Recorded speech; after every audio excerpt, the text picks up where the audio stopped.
nag-iinspeksyon, kahit alam yung ano na parang nababaliw na, nag-hallucinate na si Torre. No, ayun makikita nyo, no, pabalik-balik sa isang lugar.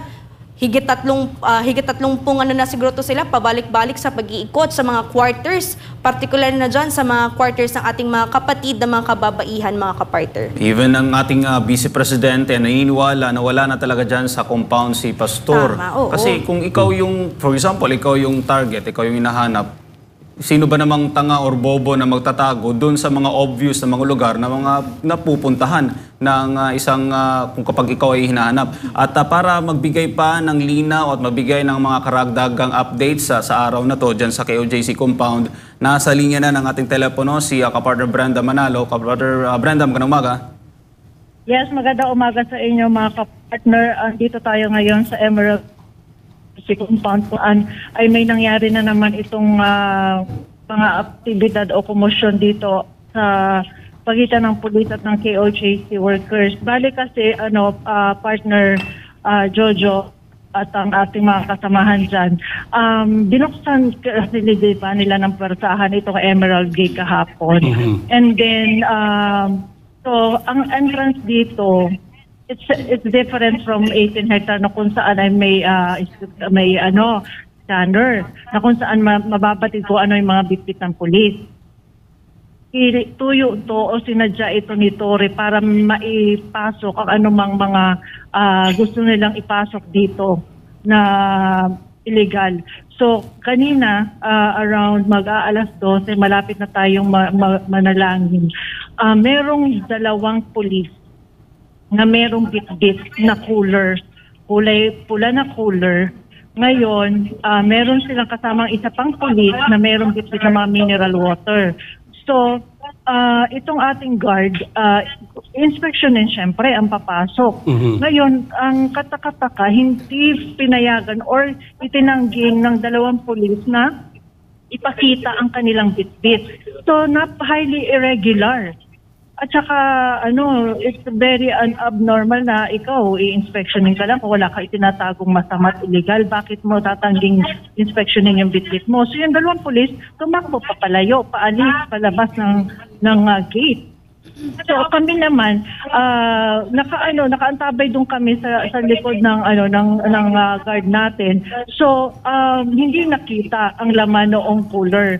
Tapos sumakay ng van, nakuhaan ng mga ng video ang kahit yung plate number ng van. It's a private vehicle yung van.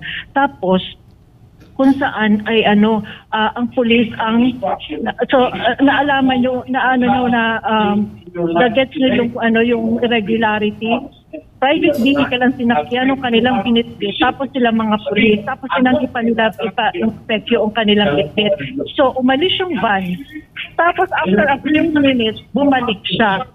Bumalik yung sinasabing sasakyan at kung saan ay yung dalawang pulis ay may binitbit na isang bag ng kulay itim na hindi natin mabatid ang laman. So ganon.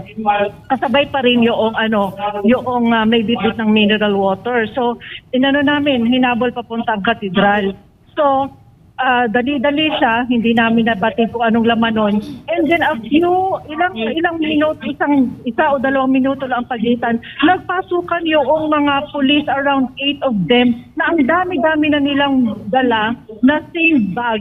Itsura ng bag na itim na kung saan ay merong mga nakapasok na laman. So, pilit namin hinaharang doon sa security natin na para mabatid ano ba ang gusto nilang ipasok. And dahil hindi sila pumapayag, ang ginawa ko, dinampot ko yung bag. Dinakot ko kung ano yung laman ng bag so that I could feel kung ano talaga yung by the texture of it. And I found out and we found out kahit yung mga worker na humabol doon sa dala nilang bag is mga bato, graba ang laman ng lahat ng pinasok nilang bag pasok ng katedral. At tumatakbo yung yung mga pulis na may bitbit. Kahit pilit namin napigilan sila para ipakita lang for them to be transparent kung wala man silang illegal at mga masasamang plano. Pero hindi pa rin sila pumayag. In fact nga, saktan pa yung isa nating kasamahan na manggagawa kasi talagang up to the point na kung saan nakabarricade yung mga pulis sa katedral, hinabol talaga niya. Sabi ko, tinanong ko yung worker na babae, sabi ko, nasaktan ka ba? Kasi kita ko, ano siya yung tinabig yung kanyang katawan, hindi ko alam kung saan siya natamaan. Tapos sabi, medyo daw naanuhan siya kasi inano ng kamay ng pulis binaksi yung kanyang kasi pinipili talaga namin and hinawakan namin kung ano yung laman and talaga confirm na mga buhangin at saka bato ang kanilang dala na pinuslit nila papasok ng katedral. Tapos at ang confirmation bakit nalaman natin na bato at saka mga buhangin ang laman o mga bags na kanilang dala-dala is that yung van na sinakyan nila is naiwan yung train. Kumbaga, yung mga bato nalaglag doon sa highway. Kumbaga, na hulog. So,